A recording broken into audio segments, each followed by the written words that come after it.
তোমার ছেলে কি খুবই ডিস্ট্র্যাক্টেড আর তার কি ভীষণ বিগ ইমোশন, সবসময় ভীষণ ইমোশনাল? সেক্ষেত্রে তোমার জন্য এটা না খুব প্রবলেমেটিক হয়ে যায়। বাচ্চা যদি ফোকাস করতে না পারে এক জায়গায়, ইংরেজিতে এগুলোকে এডিএইচডি বলা হয়, যে যাদের অ্যাটেনশন ডেফিসিয়েন্সি হাইপার অ্যাক্টিভ হয় যারা।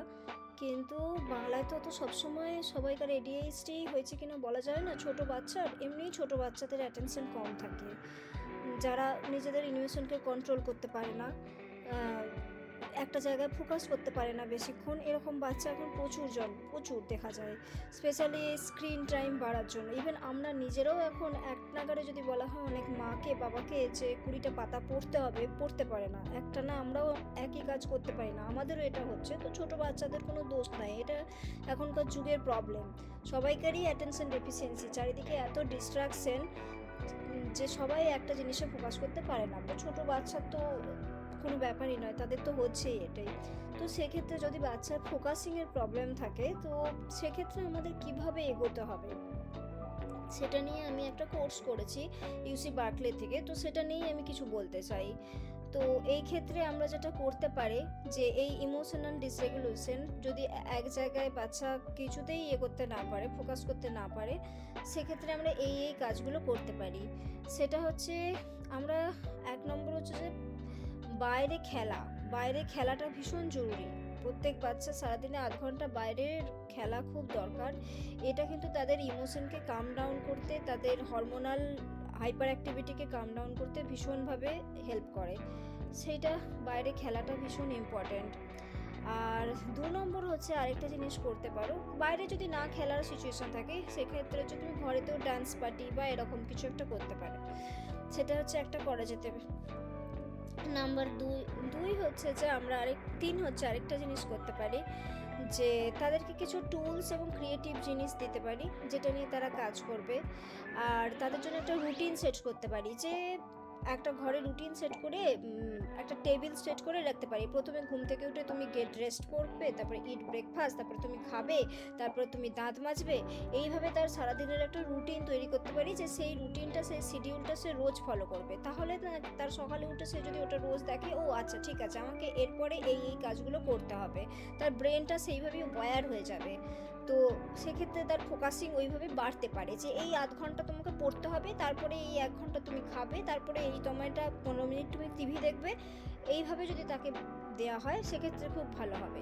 আরেকটা জিনিস আমি খুব বলি, যাদের ফোকাসিংয়ের প্রবলেম থাকে তারা যখন টিভি দেখবে না, তোমরা যদি ইউটিউব থেকে টিভি দেখাও, সেক্ষেত্রে ইউটিউবে একটা অপশন থাকে যে স্পিডটাকে কমানো যায় ইউটিউবের সেটিংসে গিয়ে। সেখানে গিয়ে ইউটিউবের সেটিংসে গিয়ে ইউটিউবের স্পিডটাকে কমিয়ে দেবে, যাতে করে একটা স্ক্রিন ইউটিউবে যখন আসবে তখন বেশিক্ষণ টাইম ধরে আসে। সেক্ষেত্রে ওটা তাদের ফোকাস বাড়াতে সাহায্য করে। যাই কিছু ইউটিউবে দেখাবে, স্পিডটাকে একদম কমিয়ে দেবে সব থেকে লোয়েস্টে, সেটা খুব ভালো হয় তাদের ফোকাস বাড়ানোর ক্ষেত্রে, এটা ভীষণভাবে কাজ করে। আর আরেকটা তো আমি বলেইছি, যে তারা যখন অ্যাংরি হয়ে যায়, নিজেকে ভালো করে এক্সপ্রেস করতে পারে না, সেক্ষেত্রে তখন তাদের হাইটে এসে তাদেরকে বোঝানো, যে আমি বুঝতে পারছি তোমার কষ্ট হচ্ছে, তোমার প্রবলেম হচ্ছে, তুমি যখন শান্ত হবে তখন আমি তোমার সঙ্গে এটা নিয়ে কথা বলবো। তো এটা তো খুব ভালো একটা অভ্যাস, আমি তো সেটা আগের ভিডিওতেই আলোচনা করেছি, সেটা তাদের সঙ্গে করা যেতে পারে যাদের ফোকাসিংয়ের প্রবলেম থাকে। আরেকটা হচ্ছে তাদের সঙ্গে ব্রিদিং এক্সারসাইজ করা, এটা ভীষণ ভীষণ ইম্পর্টেন্ট যারা ফোকাস করতে পারে না। সেটা হচ্ছে যে ড্র্যাগন ব্রিদিং, তুমি নাক দিয়ে নিঃশ্বাস নেবে, দিয়ে হা করে মুখ দিয়ে নিঃশ্বাসটা ছাড়বে ড্র্যাগনের মতন, এবং সেটা বিগ ব্রিদিং হবে। সেটা একটা তার সঙ্গে বসে করা যেতে পারে, যে যোগা বা প্রাণায়াম টাইম, যে নাক দিয়ে নিঃশ্বাস নেবে আর মুখ দিয়ে নিঃশ্বাস বার করবে এবং বড় বড় নিঃশ্বাস নেবে।